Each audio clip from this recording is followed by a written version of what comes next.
Guys, Shoaib Anwar with physical chemistry last unit reaction kinetics. और इस unit में आप लोगों को यूएचएस वाले दो सवाल पूछने जा रहे हैं एज यूजुअल, जिस तरह फिजिकल केमिस्ट्री का पैटर्न चल रहा है। हर यूनिट में से 2 क्वेश्चंस, इसमें भी से वही क्वेश्चन है।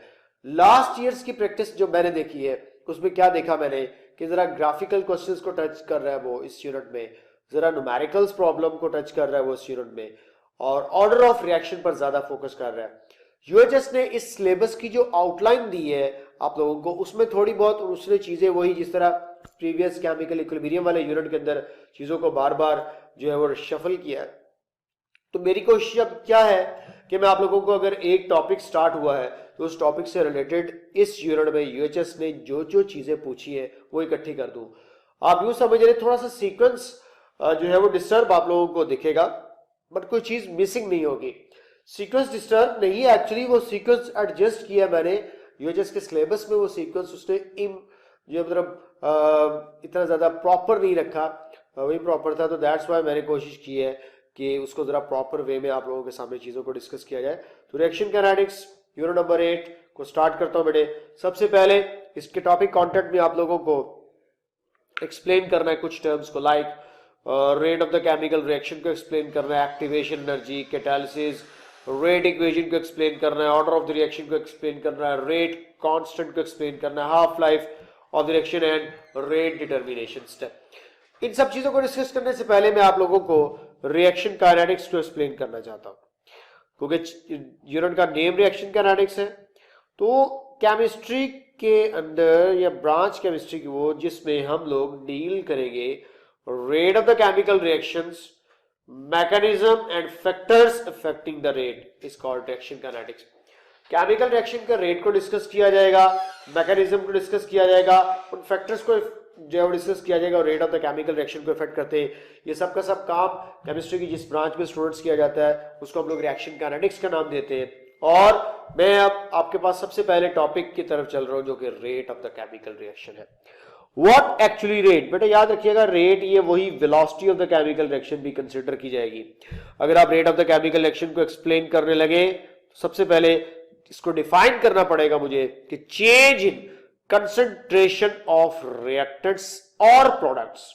याद रखें, सिर्फ रिएक्टेंट की कंसंट्रेशन के अंदर चेंज नहीं, प्रोडक्ट की कंसंट्रेशन में चेंज को भी स्टडी किया जाता है। यानी कि यूं कह ले, रिएक्टेंट की कंसंट्रेशन डिक्रीज हो रही होगी अगर रिएक्शन फॉरवर्ड जा रहा है, और प्रोडक्ट की कंसंट्रेशन इंक्रीज हो रही होगी। और इस चैप्टर में मोस्टली इरिवर्सिबल रिएक्शंस के साथ ही डील किया जाता है, रिवर्सिबल रिएक्शंस की बात नहीं की जाती। Change in the concentration of reactants और products per unit time is called rate of the chemical reaction. Represent करने के लिए बेटे, change the concentration of the substances divided by time taken for that change, you can say delta C over delta T। अगर एक general सा reaction consider करता हूं मैं, A is the reactant and B is the product, convert हो रहा है, तो ये मेरे पास रिएक्टेंट्स हैं और ये मेरे पास B जो है वो प्रोडक्ट है। और अगर मैं इस rate of the chemical reaction को with respect to the reactant concentration देखूं तो मैं नेगेटिव साइन के साथ शो करूंगा, बिकॉज नेगेटिव साइन डिक्रीज को शो कर रहा होगा, तो कंसंट्रेशन ऑफ रिएक्टेंट डिक्रीज हो रही है। सो जैसे जैसे रिएक्शन प्रोसीड हो रहा है, so I must use negative sign for the rate of the chemical reaction with respect to the reactants. Here the negative sign indicates decrease in the concentration, as you know A is the reactant. So students, negative sign with the change in the concentration of the reactants indicate कर रहा होगा reaction के forward जाने को। यहाँ पर paper में MCQ बन सकता है, अगर आप लोगों को रिएक्टेंट की कंसंट्रेशन में चेंज के साथ नेगेटिव साइन दिख रहा है तो समझ जाइएगा रिएक्टेंट की कंसंट्रेशन डिक्रीज हो रही है। And whenever reactant concentration is decreasing, reaction is proceeding the forward direction. यहाँ से डायरेक्शन का पेपर में सवाल पूछा जा सकता है। और the reason is why decrease in the concentration is shown with the negative sign। आप लोग देख सकते हैं बेटा, मैं ये आपको बताना चाह रहा हूं कि अगर आप लोगों को नेगेटिव साइन, ये डी जो है बेटा ये भी चेंज को शो करता है, but a little bit small change. So change in the concentration of reactant concentration अगर आप लोगों को नेगेटिव साइन के साथ दिख रही है तो इट मींस रिएक्शन फॉरवर्ड जा रहा है। और अगर मैं बी की कंसंट्रेशन के साथ बेटे पॉजिटिव साइन लिख देता हूं तो ये इस चीज को इंडिकेट कर रहा होगा कि प्रोडक्ट की कंसंट्रेशन बढ़ रही है, और जब प्रोडक्ट की कंसंट्रेशन बढ़ रही है तब भी रिएक्शन की डायरेक्शन क्या होगी, forward. You can see the plus sign here with the change in the concentration of B. So अब यहाँ पे with respect to the product concentration बात करें, पॉजिटिव साइन शो करूंगा और प्रोडक्ट की कंसंट्रेशन को इंक्रीज होता हुआ दिखाऊंगा और पॉजिटिव साइन यूज करूंगा। बड़ा ये रेट के units, rate change in concentration with respect to time, तो कंसंट्रेशन का unit mole per decimetre cube और टाइम का यूनिट पर सेकेंड, तो यूनिट्स बने रेट ऑफ द रिएक्शन के मोल पर डेसीमीटर क्यूब पर सेकेंड। और कुछ रेट के हवाले से तो इंपॉर्टेंट पॉइंट्स जो मैं आप लोगों को लाजमी बताना चाहूंगा, पेपर में एज सच स्टेटमेंट की फॉर्म में ही एमसीक्यू के अंदर आ सकते हैं। क्या? Whenever reaction proceeds, what about rate, increase, decrease और रिमेन्स द सेम। याद रख ले, जैसे ही रिएक्शन प्रोसीड करता है फॉरवर्ड डायरेक्शन में, rate of the reaction decrease होना शुरू हो जाता है। रीजन बहुत सिंपल है कि concentration of the reactants as the time pass decrease होती चली जाएगी, तो rate of the chemical reaction with respect to reactant concentration भी क्या होता चला जाएगा? डिक्रीज। तो rate of the chemical reaction changes at every moment of time, एक ये बात माइंड में रखिएगा, क्योंकि हर लम्हे कंसंट्रेशन चेंज हो रही होगी, रेट चेंज हो रहा होगा। और जैसे जैसे रिएक्शन ने प्रोसीड करना है, rate of the chemical reaction decrease होते चले जाना है, जैसा कि मैंने अभी बताया with respect to the reactant concentration हम लोग बात कर रहे हैं। तो rate of reaction changes at every moment of time, rate of reaction decreases as the reaction proceeds. और याद रख लीजिएगा किस टाइप के रिएक्शन का रेट मेजरेबल होता है। Moderate rate is measurable rate, moderate rate is measurable rate.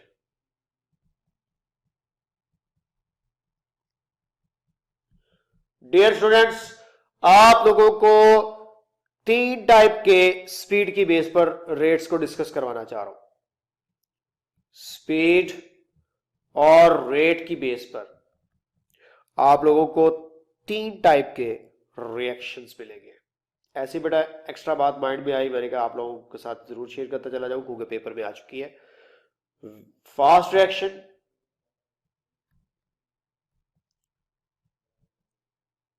Moderate reactions जो मॉडरेट रेट पर मूव कर रहे होते हैं, एंड स्लो रिएक्शंस। अगर कोई केमिकल रिएक्शन बहुत फास्ट है, लाइक NaOH और HCl का रिएक्शन, एसिड और बेस का रिएक्शन बहुत क्विक होता है, बहुत फास्ट होता है, तो ये मेजरेबल रेट के साथ मूव नहीं कर सकता। सो दैट्स वाई मुझे कह देना चाहिए कि फास्ट रिएक्शंस भी मेजरेबल रेट के साथ नहीं चलते, इनका भी रेट मेजर नहीं हो सकता। Rate can't major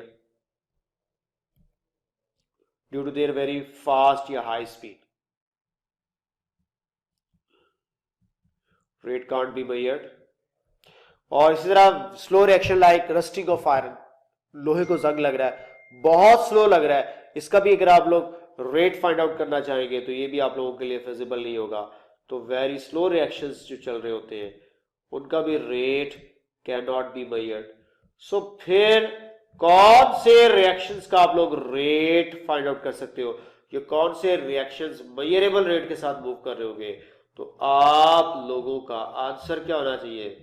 moderate reactions move with measurable rate. तो ये मैं आप लोगों को regarding to the speed of the chemical reaction और रेट की टाइप्स बता रहा था कि अगर वेरी फास्ट रिएक्शन होगा तो उसका भी आप रेट नहीं मेजर कर पाएंगे, वेरी स्लो रिएक्शन होगा तो उसका भी आप रेट नहीं मेजर कर पाएंगे। मॉडरेट रेट जो मेजरेबल रेट होता है जिस पर रिएक्शन प्रोसीड करे तो आप उसके रेट को डिटर्मिनेशन में शामिल कर सकते हैं।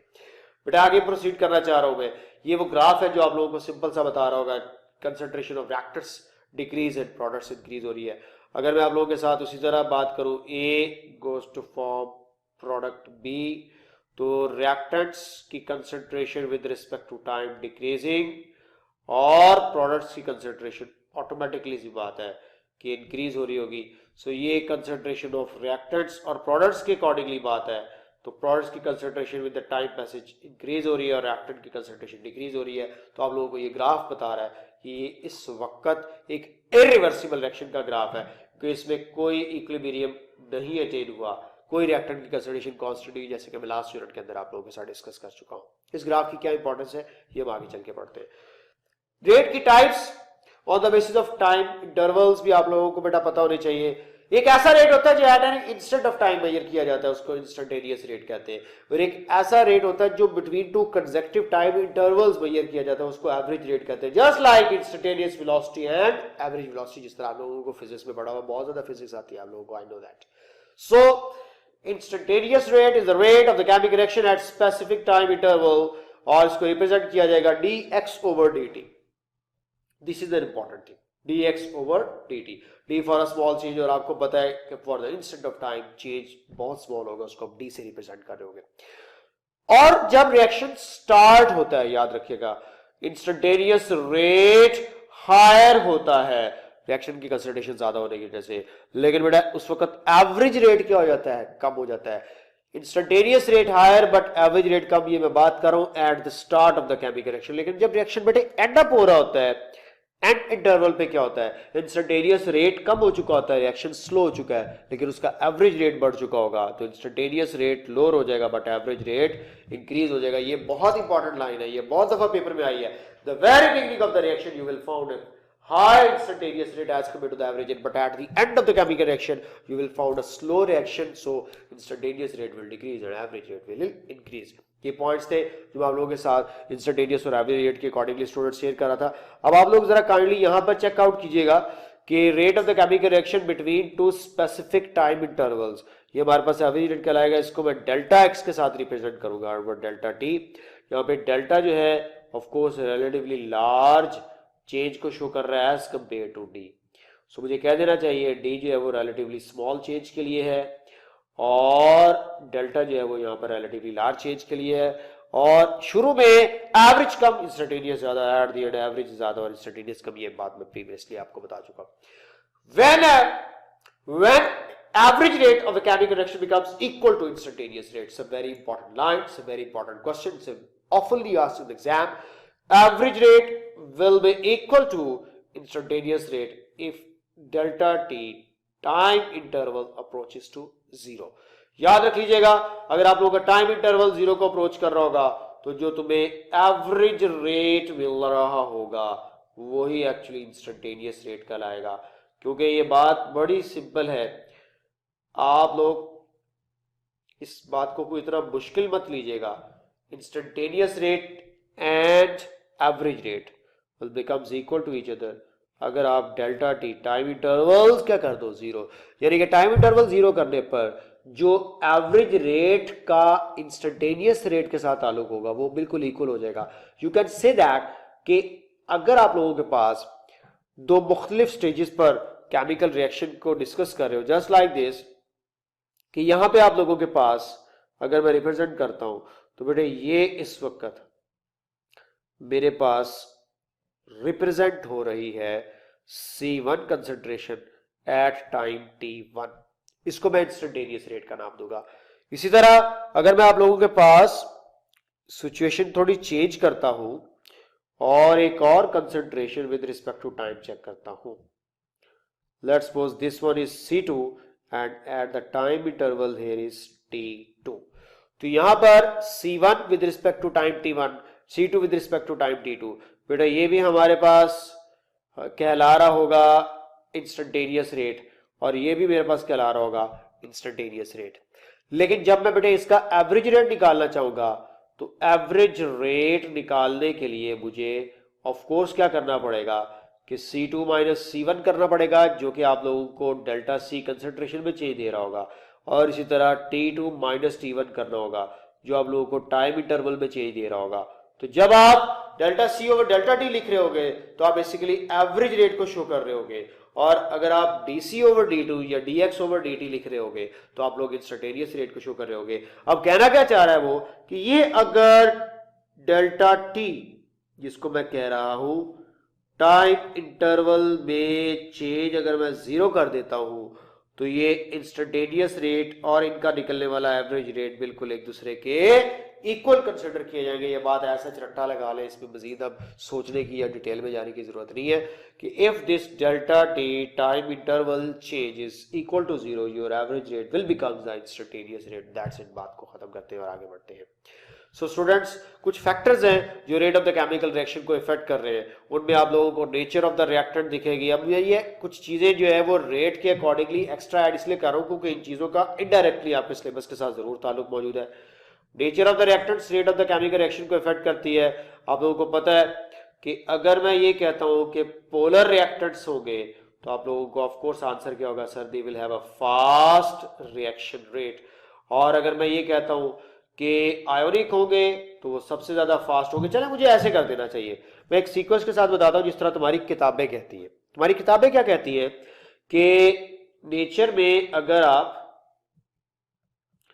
आयोनिक कंपाउंड्स की बात करेंगे तो आयोनिक कंपाउंड्स की रेट्स रिलेटिवली फास्ट होते हैं, क्योंकि उनके अंदर कंप्लीट पॉजिटिव और नेगेटिव चार्जेस होती है, उनके अंदर कोलिजन्स का चांस रिलेटिवली ज्यादा होता है और वो रिएक्शन फास्टली स्पीड करता है। अगर आप पोलर कोवेलेंट की बात करेंगे, पोलर कोवेलेंट की, तो पोलर कोवेलेंट जो है वो मॉडरेट रेट के साथ मूव करेंगे, मॉडरेट रेट। और अगर आप नॉन पोलर कोवेलेंट की बात करेंगे, नॉन पोलर, कॉमन सेंस से काम ले बेटे, नॉन पोलर कोवेलेंट कंपाउंड्स पर कोई चार्जेस नहीं होते, सो दैट्स व्हाई वो स्लो रिएक्शन के साथ मूव कर रहे होंगे। तो ionic compounds will have a fast reaction rate, polar covalent compound will have moderate reaction rate and non polar covalent compounds will have slow reaction rate. ये मैं बात कर रहा था नेचर ऑफ द रिएक्टेंट कैसे इफेक्ट करती है। इसके अलावा आप लोगों को टाइप ऑफ द एलिमेंट्स भी बहुत ज्यादा रेट ऑफ द रिएक्शन पर इफेक्ट करता है। लाइक अगर आप अल्कली मेटल्स की बात करेंगे, उनके आउटरमोस्ट शेल में एक इलेक्ट्रॉन मौजूद है, आउटरमोस्ट शेल का एक इलेक्ट्रॉन इजीली रिलीज करने के बाद फास्ट एक्टिविटी शो करते हैं। और आप लोग जानते हैं कि alkali metals are much higher in reactivity as compared to the other elements of the periodic table। तो periodic table के अंदर अल्कली मेटल्स की हाई रिएक्टिविटी उनके इलेक्ट्रॉनिक कॉन्फ़िगरेशन के ऊपर डिपेंड करती है। तो याद रखिएगा नेचर ऑफ द रिएक्टेंट्स में आप इलेक्ट्रॉनिक कॉन्फ़िगरेशन भी शामिल कर सकते हो और उन पर मौजूद पार्शियल पॉजिटिव और नेगेटिव चार्जेस के अकॉर्डिंगली भी डिस्कस कर सकते हो। कंसंट्रेशन, कॉमन सेंस की बात है, रश ज्यादा कर दो। कंसंट्रेशन ज्यादा करने पर, नंबर ऑफ रिएक्टेंट मॉलिक्यूल्स बढ़ाने पर कोलिजन्स का चांस बढ़ेगा और जितने इफेक्टिव कोलिजन्स बढ़ते हैं स्टूडेंट्स, उतना rate of the chemical reaction बढ़ता है। याद रख ले, एक इफेक्टिव कोलिजन के बढ़ने पर rate of the chemical reaction बढ़ता है। 10 और 10 टोटल 20 अगर आप लोग रिएक्टेंट के मॉलिक्यूल्स को आपस में स्ट्राइक करवा रहे होंगे तो उसके अकॉर्डिंगली अगर देखोगे 50 और 50 स्ट्राइक करने पर आपको रिलेटिवली ज्यादा rate of the chemical reaction मिलेगा। बेसिकली कंसंट्रेशन बढ़ने से उन मॉलिक्यूल्स का फ्रैक्शन बढ़ जाता है जिन्होंने आपस में कोलिजन्स करनी होते हैं, इफेक्टिव कोलिजन्स करने होते हैं और रेट ऑफ द रिएक्शन को स्पीड अप करना होता है। तो याद रखिएगा कंसंट्रेशन ऑफ द रिएक्टेंट्स का rate of the chemical reaction के साथ डायरेक्ट रिलेशनशिप है। तो हम कह सकते हैं कि concentration is directly proportional to the rate of the chemical reaction. अगर मैं बहुत ज्यादा डिटेल में जाऊं ना इन फैक्टर्स की तो बेटा हम लोग बहुत डिस्कस कर सकते हैं, लेकिन क्यों, क्योंकि ये मैं जस्ट आप लोगों के साथ एज एन इंफॉर्मेशन शेयर कर रहा हूं। माइट बी पॉसिबल पेपर के अंदर किसी न किसी फैक्टर को एज ए MCQ पूछ ले।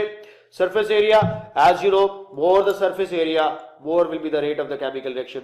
सरफेस एरिया ज्यादा होने से rate of the chemical reaction इसलिए बढ़ता है कि more the surface area more will be the chance of the effective collision. बेटा देखिए, मैं अपने हाथों को आपस में स्ट्राइक करवा रहा हूं, आप लोगों को ये बहुत ज्यादा महंगे वाला माइक किसी भी किस्म की कोई भी साउंड नहीं दे रहा, क्योंकि यहां पर आप लोगों को सरफेस एरिया कम मिल रहा है। और अगर मैं अपने हाथों को ऐसे स्ट्राइक करवाता हूं तो ऐसे स्ट्राइक करवाने पर मुझे ज्यादा सरफेस एरिया की वजह से बाकायदा तौर पर जो है वो साउंड मिल रही है। तो जितना सरफेस एरिया ज्यादा होगा उतने मॉलिक्यूलर कोलिजन ज्यादा होंगे, जितने मॉलिक्यूलर कोलिजन ज्यादा होंगे उतना rate of the chemical reaction ज्यादा होगा। वही बात है कि अगर मिर्चों को हड्डियां में कूट कर डालेंगे तो इफेक्टिवनेस ज्यादा होगी। तो यहां पर सरफेस एरिया मैटर कर रहा है rate of the chemical reaction को बढ़ाने। और आप लोग अगर कैटालिस्ट ऐड करते हो तो कैटालिस्ट भी rate of the chemical reaction increase कर देता है। कैसे इंक्रीज करता है आगे कैटालिस्ट वाले टॉपिक में जाके पढ़ेंगे, एक्टिवेशन एनर्जी को डिक्रीज करके।